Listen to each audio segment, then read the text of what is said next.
Hey guys, welcome back to GP Weekend. We are just going to dive straight into this one. No fancy intro, just straight in the pits.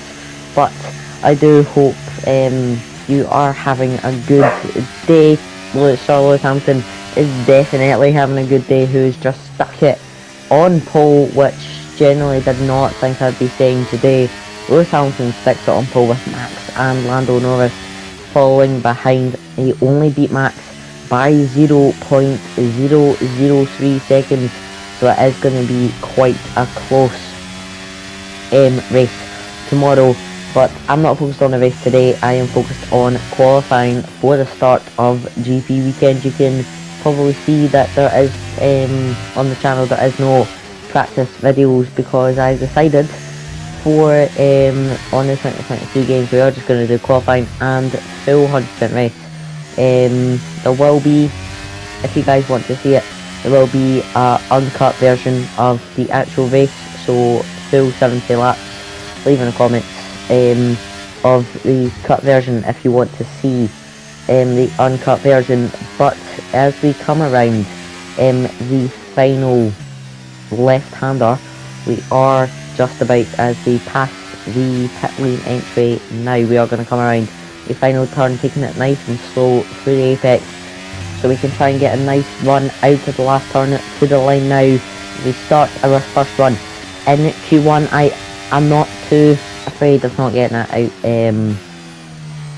of being at risk this session. We do have a faster car in the Red Bull, so hopefully we can put in a decent lap time just to get us through to Q2. No worry about that. But someone who did get through to Q2 sadly did not have the pace to get through to Q3. Daniel Ricciardo in his first race, his first qualifying for AlphaTauri, out-qualifies Yuki Tsunoda by 5 positions. So that's going to be an interesting debrief, and that's going to be very interesting in terms of the speculation about Sergio Perez's seat. But Christian Horner did come out and say that Sergio Perez and Max Verstappen will be their lineup for 2024. But there has been some people pointing out, and I am someone who agrees with this, that he did say the exact same thing with Pierre Gasly and Alexander Albon, with where they were sacked and kicked out the team and demoted to a different team. And have a look at Alexander Albon. He went from driving for Red Bull in 2020. By 2022, when he came back to Formula 1, he was in the Williams. But we do set our first lap time. We do go third now, 3/10 off of Lewis Hamilton's lap time. But here we go for our second lap time. We are just a wee bit slow going down the straight, but as I was saying, Alexander Albon now is driving in the Williams and Pierre Gasly is driving in the Alpine. So it would be interesting to see where Sergio Perez goes, and with the age he is now, I wonder if he gets kicked out of the seat, if he just retires from Formula 1. He does still have the fight in him, but he is in the most dominant car on the grid right now, and possibly of all time, and he is struggling to get it through to Q3 and good performances. Today was the first time we got it into Q3 for 5 races in a row. Last time was Miami, where we got pole, but we are going to try and snatch the fastest lap time, trying to get a good lap time here as we come around the final turn. Crossing the line, we do go second, 1/10 off of our teammate, and I think that will be us for Q1. Yes, it is. By the end, we are 5th in Q1, so not a bad Q1, not the best either. I would like to be in that top 3, but we did still make it through to Q3. So in my eyes, it's Q3. Why am I saying Q3? We did make it through into Q2, so for me that was the minimum to get it to Q2. But now the goal is Q3. Obviously, the car had a wee bit of a snap there, so I had to correct it. But apart from that, turn 1 was good, turn 2 was good, turn 3 taking it flat, just keeping it on that curb. Try not to spin the car. If you activate DRS and go too much on that curb, you can unsettle the car and spin. But do set fastest sector 1. Fernando Alonso goes fastest, 1:19.3. I did expect Fernando to be higher up in the standings for qualifying. today.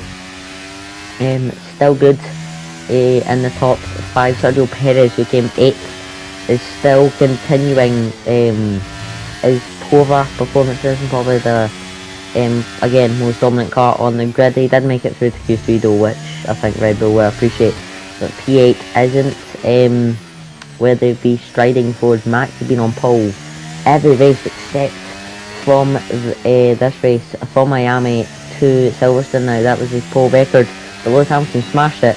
Can we maybe go and get fastest lap in Q2? No, we can't by 2.5 tenths.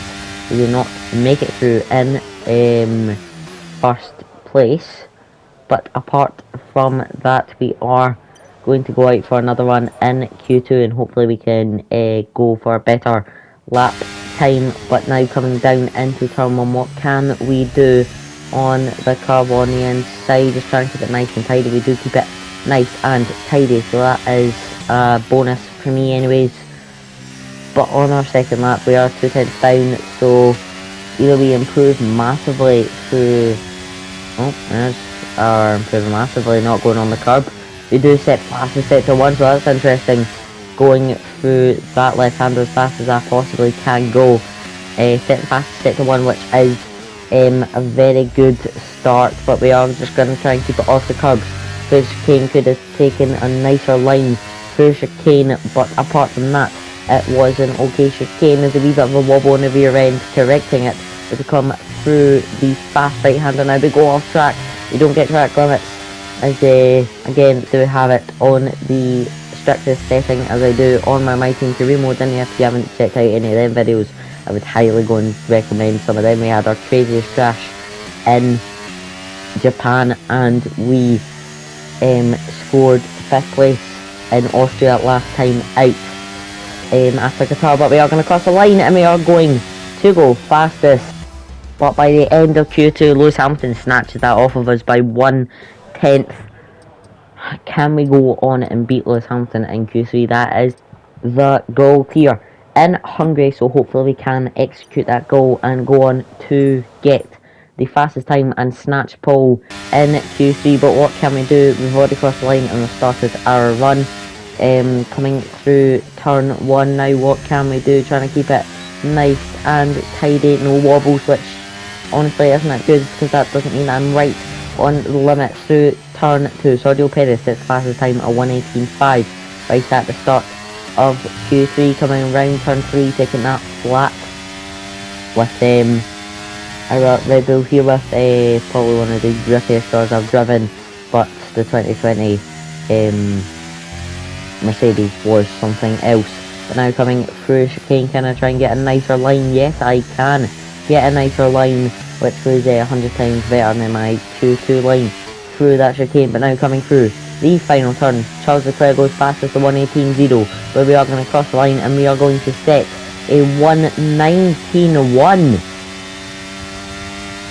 Wow, we are miles off the pace. Absolutely miles off the pace. On your multifunction display will allow you to change various settings as you drive. Open the display with the MFD button and you can then navigate up and down to the settings. That's interesting. But we are now on our second run in Q3 now. We are half a tenth below on our time, but with the slipstream we are going to get with some of these cars. Can we maybe try and go faster? We're already up on our time just, but we are going to come around turn 3 now. We are going to be half a tenth up on our time, and hopefully we can improve just a wee bit more. But getting a slipstream off of Carlos Sainz, that is in front of me, who is in P5, who is just behind me in the timing sheets, but we do go a tenth down because of traffic. But we're going to come around the final turn. We're going to be 3 tenths up on our time. We're going to cross the line and we are going to go third quickest. But by the end of Q3 we are going to start the race at P7. Wow, P7, not that far off of where Max started the actual race last year. But apart from that, I will see you next time for the race tomorrow, GP weekend. Bye bye.